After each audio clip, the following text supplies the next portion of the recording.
सातमुखी रुद्राक्ष वृषभ राशीच्या लोकांनी धारण केला पाहिजे, दारिद्र्य दूर होत असतं. आठमुखी रुद्राक्ष मेष राशीच्या लोकांनी धारण केला पाहिजे, म्हणजे त्या माणसाचं आयुष्य वाढतं.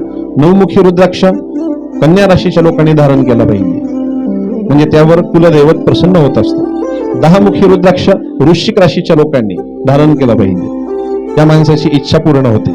11मुखी रुद्राक्ष धनुराशीच्या लोकांनी धारण करावं. 12मुखी रुद्राक्ष मकर राशीच्या लोकांनी धारण करावं. 13मुखी रुद्राक्ष कुंभ राशीच्या लोकांनी धारण करावा आणि 14मुखी रुद्राक्ष तूळ राशीच्या लोकांनी धारण करावा.